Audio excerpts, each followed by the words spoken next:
नमस्कार दोस्तों, आज हम मिलवाने वाले हैं आपको जानने वाले समाज सेवी रजनी सक्सेना जी से।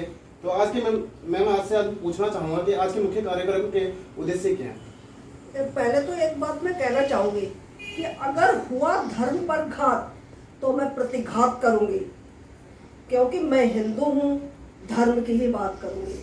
कहते जय जय सुर नायक जन सुखदायक प्रणति पाल भगवंता गो निज हितकारी जय असुरारी सिंधु सुता प्रिय कंता पालन सुर धरनी अद्भुत करनी सिंधु सुता प्रिय कंता। आज राम राज स्थापना प्रार्थना दिवस है। राम राज्य के श्री चरणों में जाकर सारे समाज को जागरूक कर, सारे मोहल्ले को जागरूक कर, सारे देश को जागरूक कर, क्योंकि अब हम ये संदेश फैलाना चाहते हैं। क्योंकि यहाँ पर हमारे पास राष्ट्रीय अध्यक्ष महोदय की पत्नी बैठी हुई है, राष्ट्रभक्त की पत्नी बैठी हुई है। आज हम उनके घर पर आए हुए हैं और यहाँ जो हिंदू संगठन मौजूद है, जो हिंदुत्व के कार्यकर्ता मौजूद है, हिंदू राष्ट्रभक्त है, उनके माध्यम से मैं ये कहना चाहूंगी कि ये जो प्रोग्राम, ये जो मुहिम श्री राष्ट्रीय अध्यक्ष महोदय जी ने जो चलाई थी कि राम राज्य स्थापना दिवस, प्रार्थना दिवस, जो हिंदू महासभा के द्वारा आज राम राज्य की स्थापना हुई है, जिसका कोई नामो निशान नहीं। जो राष्ट्रभक्त ने, एक राष्ट्रभक्त ने कौशिक जी ने जो चलाया था कि मतलब राम राज्य स्थापना दिवस 14 अगस्त, 15 अगस्त, 26 जनवरी, रामनवमी के दिन में 11 बजे इसको अवश्य मनाया जाए। ये मुहिम हमेशा चलती रहेगी और इसको हमेशा हम जन जन तक फैलाएंगे, जन जन तक पहुंचाएंगे। जय श्री राम, वंदे मातरम, भारत माता की जय। सर, राम राज्य की स्थापना कैसे की जा सकती है? ऐसा है, आज की तारीख में, कल तो 15 अगस्त है।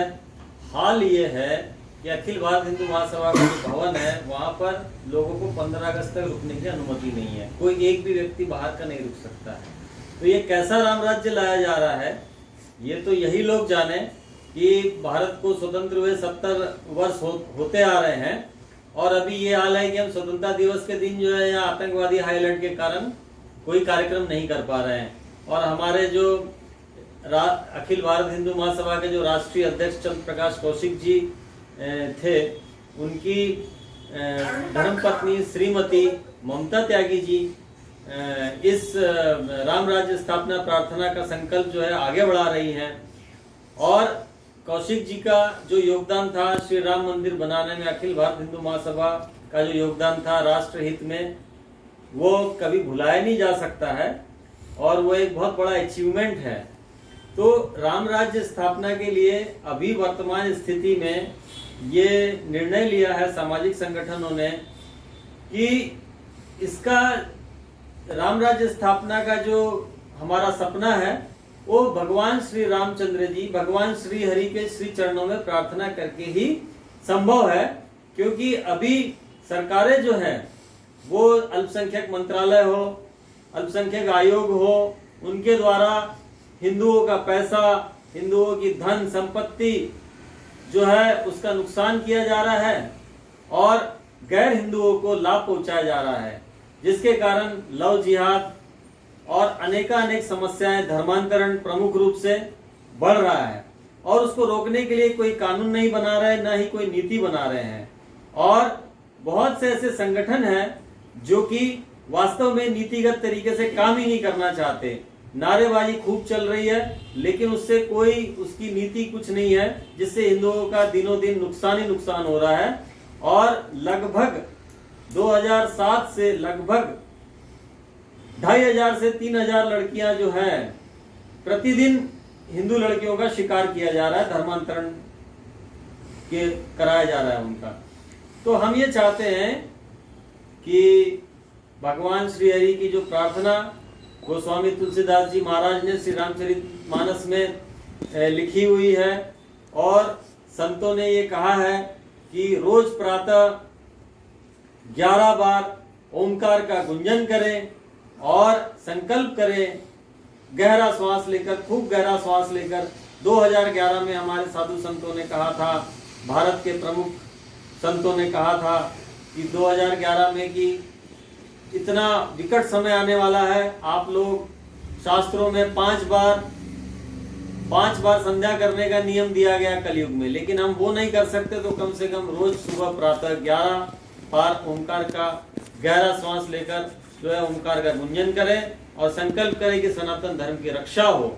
एक तो ये संकल्प हम हर एक मंदिरों में, मोहल्ले में, सभी जगह पहुंचाएंगे। मंदिरों में ये कार्यक्रम आयोजित किए जाएंगे और जो भी समस्याएं हैं वो जैसे महिलाओं की समस्याएं हैं, नशा मुक्ति है, ये सब समस्याओं का समाधान पंचायत के द्वारा मंदिरों में बैठकर किया जाएगा।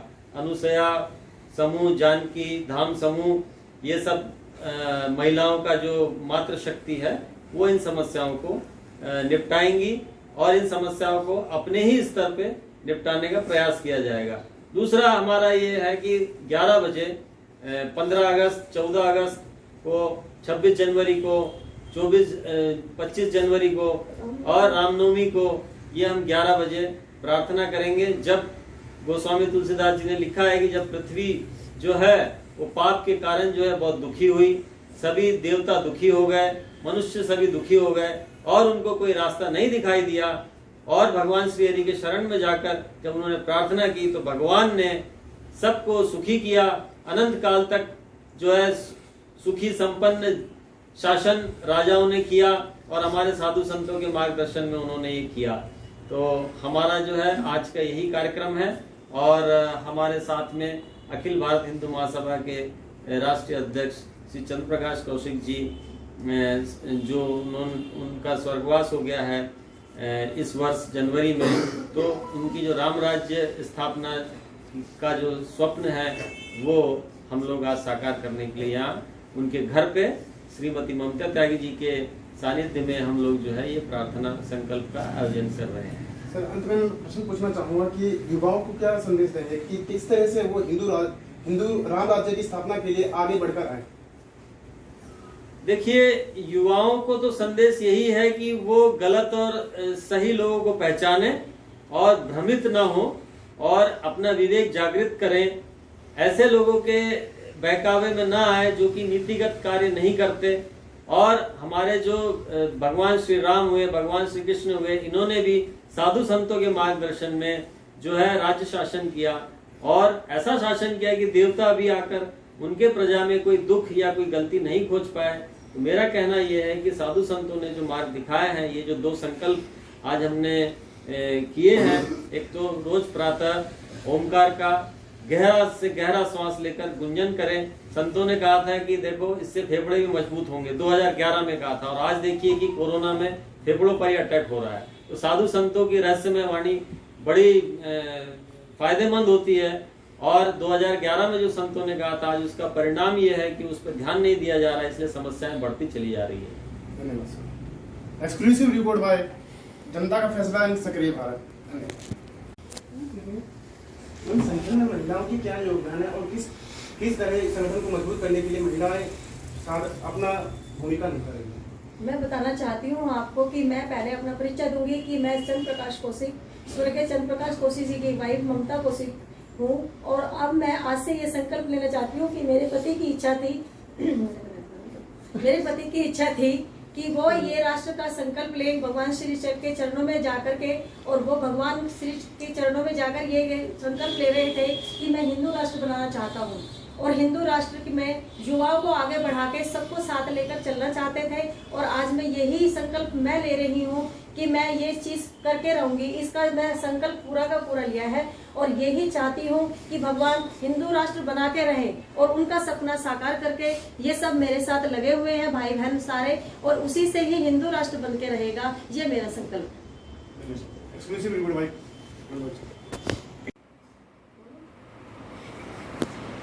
आज मैं राष्ट्रभक्त चंद्र प्रकाश कौशिक जी के घर हूँ और मैं ये नहीं कहना चाहती हूँ स्वर्गीय चंद्र प्रकाश कौशिक के घर हूँ, क्योंकि मुझे बहुत तकलीफ होती है उस बात से। मुझे नहीं लगता कि एक राष्ट्रभक्त हमारे बीच में नहीं है। हमारी उनकी धर्मपत्नी ममता कौशिक जी मौजूद है, और आज की वीरांगनाएं शास्त्र और शस्त्र दोनों को लेकर चलना चाहती हैं, और युवाओं को ये संदेश देना चाहती हूँ, अगर कोई युवा राष्ट्रभक्ति की तरफ चलना चाहता है, राष्ट्र के मार्ग पर चलना चाहता है, वो अपने घर की छत पर एक एक भगवा ध्वज जरूर लहराए, एक एक भगवा ध्वज जरूर लगाए।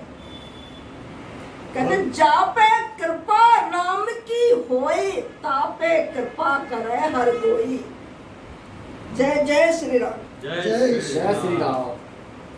वीरांगनाओं का जौहर, वीरांगनाओं का जौहर रक्त में अपने, अग्नि में अपने रक्त का रंग चमकाता है। वीरांगनाओं का जौहर अग्नि में अपने रक्त का रंग चमकाता है। शूरवीर क्या कभी कायरों से दोस्ती निभाता है?